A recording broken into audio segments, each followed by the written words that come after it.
Have you ever felt a surge of excitement when preparing for a journey that holds deep meaning to you? That feeling of anticipation as you pack your bags, the flutter in your stomach as you set off toward a destination that holds profound significance in your life? Imagine this, it's approximately 950 BCE. The morning air carries the scent of olive groves and distant spices.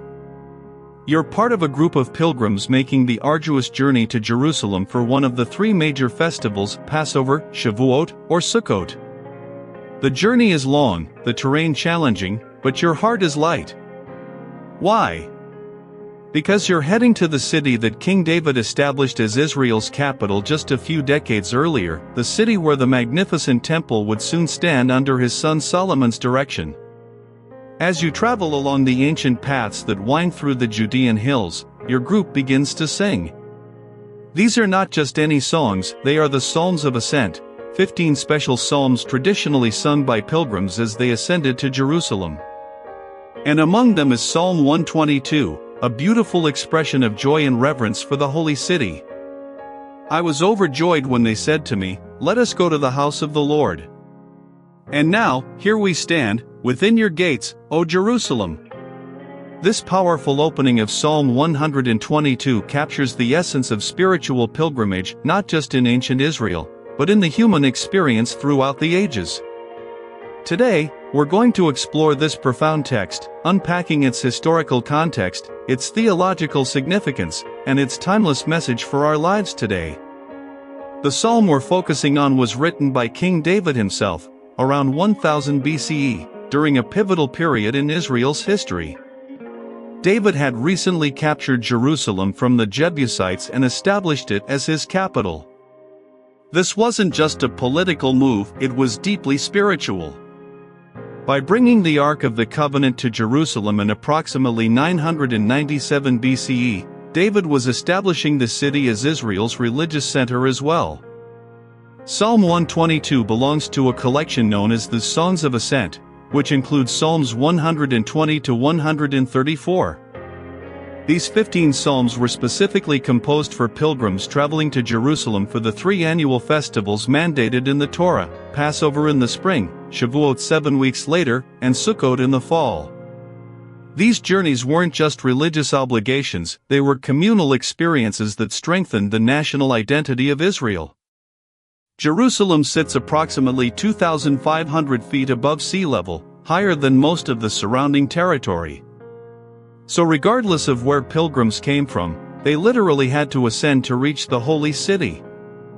As they made this upward journey, they would sing these special psalms, with their themes of divine protection, communal unity, and spiritual longing. Let's delve deeper into the text of Psalm 122 itself. I rejoiced with those who said to me, "Let us go to the house of the Lord." Our feet are standing in your gates, Jerusalem. Jerusalem is built like a city that is closely compacted together. That is where the tribes go up, the tribes of the Lord, to praise the name of the Lord according to the statute given to Israel. There stand the thrones for judgment, the thrones of the house of David. Pray for the peace of Jerusalem, may those who love you be secure. May there be peace within your walls and security within your citadels.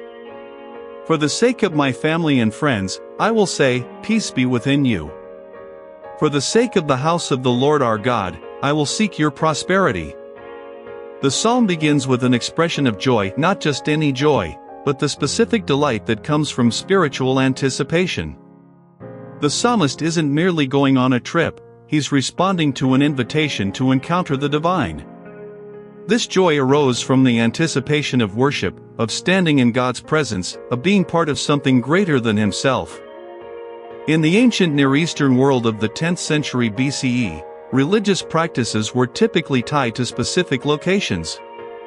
The concept of portable divinity was revolutionary. For Israel, the presence of God had traveled with them through the wilderness and the tabernacle. But now, with the establishment of Jerusalem as the central worship site, there was a fixed location where the tribes would gather. Archaeological excavations have confirmed that Jerusalem during David's time, around 1000 BCE, was indeed a closely compacted together city, as the psalm describes. The original city of David was built on a narrow ridge, with steep valleys on three sides, creating a naturally defensible position but also necessitating tight urban planning.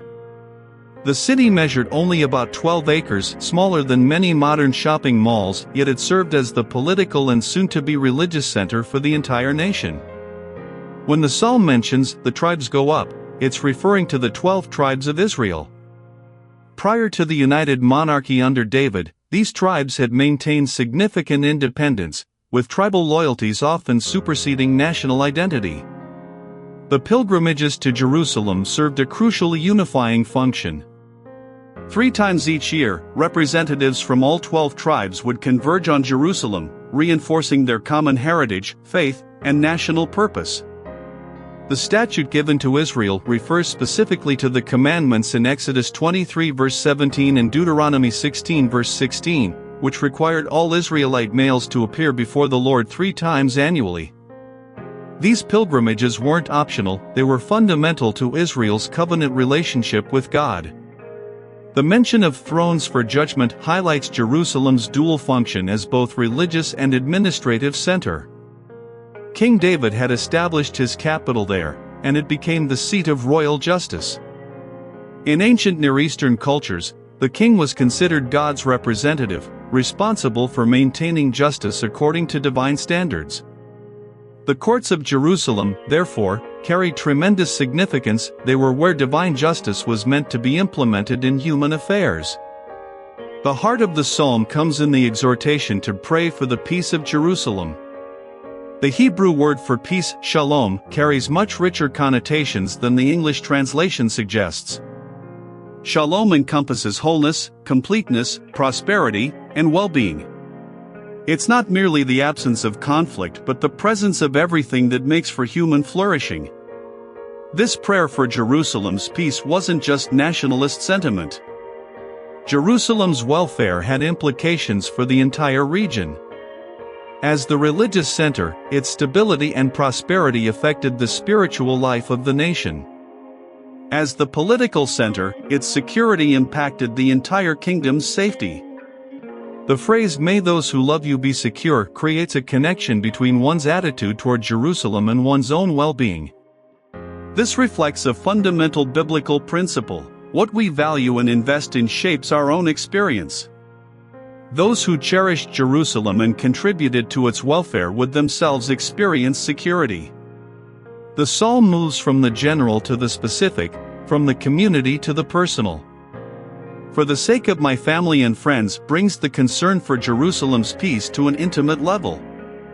Jerusalem's welfare wasn't an abstract concept but affected real people, loved ones who either lived in the city or depended on its stability for their pilgrimages.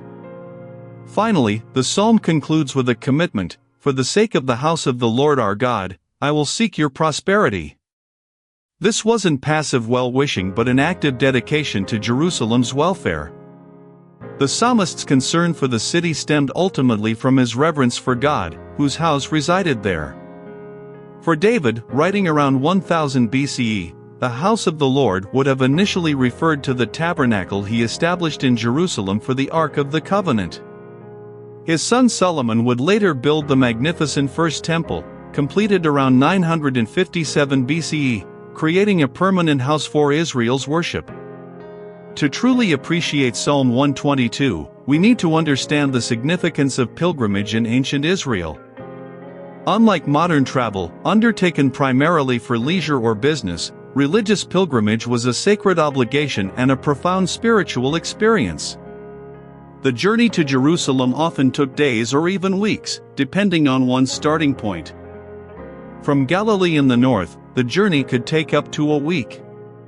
From Beersheba in the south, perhaps 3 days. Pilgrims typically traveled in groups for safety and companionship, creating temporary communities bound by shared purpose.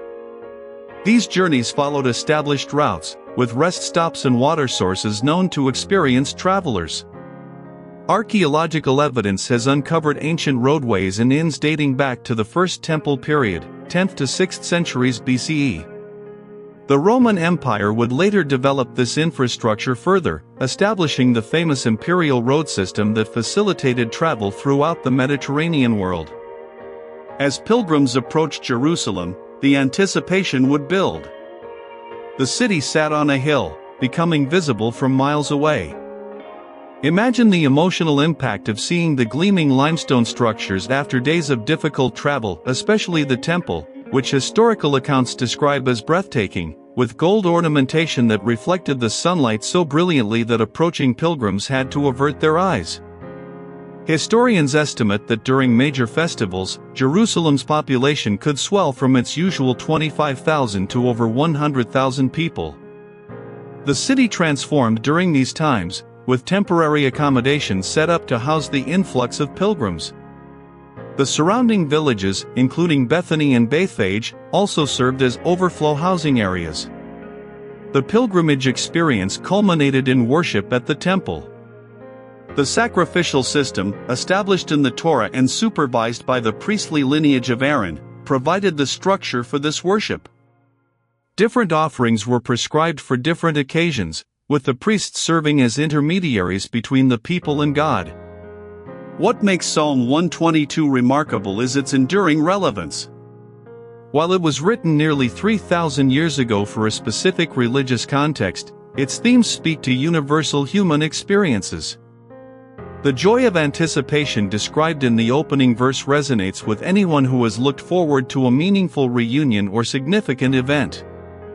Whether it's returning to a childhood home, attending a family gathering, or participating in a religious ceremony, that sense of delighted expectation is a common human experience.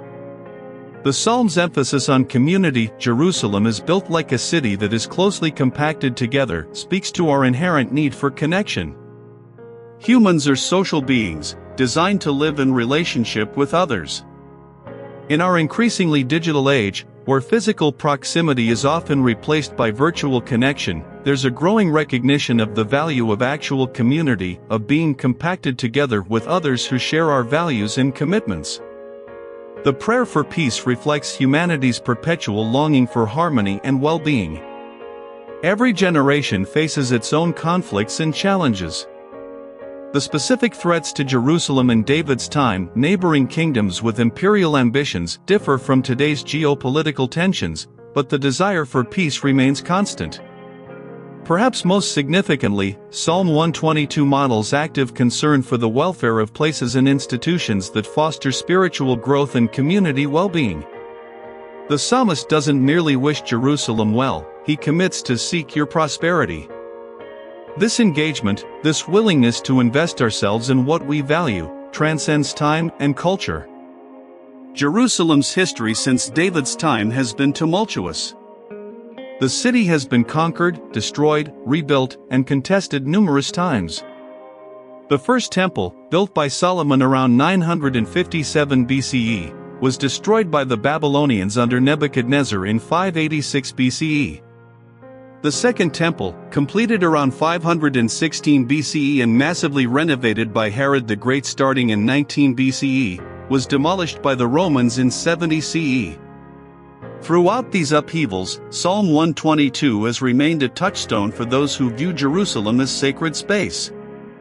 For Jews in the Babylonian exile after 586 BCE, this psalm expressed their longing to return. For Jewish communities scattered throughout the world after 70 CE, it articulated their continued connection to Jerusalem despite physical separation. Christians, too, have found meaning in this psalm, reinterpreting it through the lens of Jesus, who himself made pilgrimages to Jerusalem and ultimately gave his life there. The early Christian community in Jerusalem, formed after Pentecost around 30 CE, represented a new understanding of God's presence among his people, not confined to a temple but dwelling within a community of faith. Muslims, who have controlled Jerusalem for much of the period since 637 CE, also revere the city, considering it the third holiest site in Islam after Mecca and Medina. The complex religious significance of Jerusalem helps explain why it remains contested to this day. Modern visitors to Jerusalem, whether Jewish pilgrims celebrating Passover, Christians walking the Via Dolorosa during Holy Week, or Muslims praying at the Al-Aqsa Mosque during Ramadan, participate in a tradition of sacred journey that stretches back to the time of David. While their theological understandings differ, they share the experience of seeking connection with the divine in a place imbued with historical and spiritual significance. For secular visitors, too, Jerusalem offers a unique experience, a tangible connection to thousands of years of human history, culture, and spiritual seeking. The archaeological layers of the city, with remains dating from the Bronze Age, approximately 3000 BCE, through every subsequent period of history, provide a physical reminder of our connection to those who came before us. But what does Psalm 122 mean for those who may never physically visit Jerusalem? How can this ancient pilgrimage song speak to our lives today? At its core, this psalm invites us to consider what constitutes sacred space in our own experience. Where are the places that inspire awe, foster community, and facilitate connection with something greater than ourselves? For some, it might be a traditional house of worship. For others, perhaps a natural setting where the divine feels especially present. Still others might find sacred space in gathering with like-minded individuals committed to service or justice. The psalm also challenges us to examine our response to such spaces. Do we rejoice at the opportunity to engage with them? Do we actively contribute to their peace and prosperity? Do we recognize their significance not just for ourselves but for our broader community? Furthermore, Psalm 122 invites reflection on our own spiritual journeys. The physical ascent to Jerusalem parallels the internal movement toward greater wisdom, compassion, and connection. What are the songs that sustain us on this journey? Who are our fellow travelers? What destinations draw us forward? In a world marked by division and conflict, the Psalm's prayer for peace takes on particular urgency. Jerusalem itself remains contested, with competing claims and periodic violence. But the vision of Jerusalem as a unified city where justice reigns and diverse peoples gather in peace continues to inspire hope for reconciliation and understanding. As we conclude our exploration of Psalm 122, let's return to that scene we imagined at the beginning, the pilgrims making their way to Jerusalem, singing as they ascend. Their journey wasn't just geographical, it was spiritual. Each step toward Jerusalem represented a step toward the divine, toward community, toward a fuller expression of their identity as God's people. The physical effort of the journey, navigating rugged terrain, enduring weather extremes, maintaining vigilance against potential dangers, mirrored the challenges of spiritual growth. The communal nature of the pilgrimage, traveling together, sharing resources, supporting one another, reflected the interdependence essential to faithful living. And when they finally arrived, standing within Jerusalem's gates, their joy wasn't just about reaching a destination. It was about arriving at a place where heaven and earth seemed to touch, where divine purpose and human effort intersected, where individual spirituality found expression in communal worship. In our own journeys, we too seek such intersections, moments and places where we experience connection, meaning, and purpose. We too need companions who share our values and support our growth. We too must navigate challenges that test our resilience and clarify our commitments. Wherever your journey takes you, may you find joy in the invitation to seek the divine. May you discover communities that nurture your growth and challenge you to contribute to the common good. May you work for the peace and prosperity of the places and institutions that foster human flourishing. And may you, like the ancient pilgrims ascending to Jerusalem, find yourself singing as you travel, not because the journey is easy, but because it leads toward something profoundly worth reaching.